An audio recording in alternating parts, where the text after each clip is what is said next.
இப்போ பிரிவென்ஷன் சொன்னீங்க இல்லையா? பிரிவென்ஷன்னா என்ன மாரியான பிரிவென்ஷன்ஸ் எல்லாம் பண்ணணும்?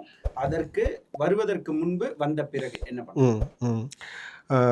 பொதுவா இது டயபெட்டிஸ் ஒரு மெட்டபாலிக் டிசீஸ் சார். நம்மளோட முறையில தான் இருக்கிற ஒரு குறையில தான் வந்து டயபெட்டிஸ்ன்றதே நம்மளுக்கு வருது. அப்போ அதை நம்ம புரிஞ்சுக்கிட்டனாலே கரெக்டாக இருக்கும். பொதுவாக கம்மியாக சாப்பிடுங்க, சாதம் சாப்பிடாதீங்க, இந்த மாதிரியான வாதங்களை விட இன்னும் ப்ராக்டிக்கலாக சொல்லணும் அப்படின்னா டைமுக்கு சாப்பிட்றது, என்ன சாப்பிட்றது, பிளேட்டில் என்ன இருக்குது, அந்த மாதிரியான விஷயங்கள் கவனித்து நடுவில் நம்ம எதையாவது ஒன்று சாப்பிட்டுக்கிட்டே இருக்கிற மாதிரியான ஹேபிட்ஸ் எல்லாம் எடுத்துகிட்டு ஒரு க்ளீன் ஹேபிட்ஸ், ஒரு ஸ்ட்ரெஸ் ஃப்ரீ லைஃப், ஒரு நல்ல தூக்கம், இதெல்லாம் இருந்தாலே டயபெட்டிஸ் வர்றதுக்கான வாய்ப்புகள், சாத்தியக்கூறுகள் ரொம்ப குறையுது. இப்போ டயபெட்டிக் வந்துருச்சு, வந்த பிறகு இதுல இருந்து எப்படி ப்ரிவென்ஷன் பண்றது?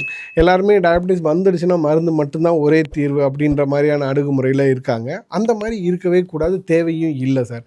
டயபெட்டிக் வந்தாலுமே ஒரு மைல்டாக இப்போ தான் ஸ்டார்ட் ஆனவங்க, இல்லை மாட்ரேட்டில் இருக்கவங்க, இவங்க எல்லாருமே வந்து டயபெட்டிக்கை ரிவர்ஸ் பண்ணுறதுக்கான வாய்ப்புகள் நிறையவே இருக்குது.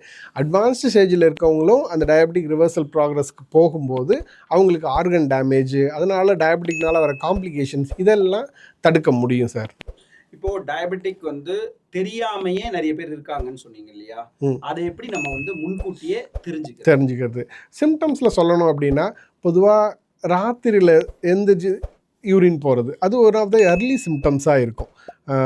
ஸோ அவங்க தூக்கத்தை டிஸ்டர்ப் பண்ணிவிட்டு நான் படுத்ததுக்கப்புறம் நான் மறுபடியும் ஒரு தடவை 2 தடவை எந்திரிச்சு யூரின் போகிறேன் அப்படின்றதே வந்து ஒரு நல்ல அறிகுறி. ஒரு சுகர் இருக்கலாமோ, நம்ம டெஸ்ட் பண்ணணுமோ அப்படின்னு அவங்க கேட்டுக்கலாம்.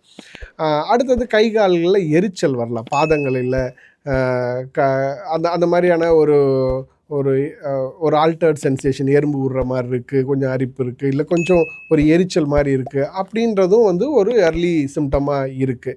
இது இல்லாமல் உடல் மெலிகிறது, திடீர்னு வெயிட் ரெடியூஸ் ஆகிட்டு இருக்குது, அந்த மாதிரியான விஷயங்கள், எனர்ஜி லெவல் இல்லாமல் இருக்குது, அந்த மாதிரியான பர்சன்ஸும் வந்து அவங்க வந்து ஒரு டெஸ்ட் எடுத்து பண்ணிக்கலாம்.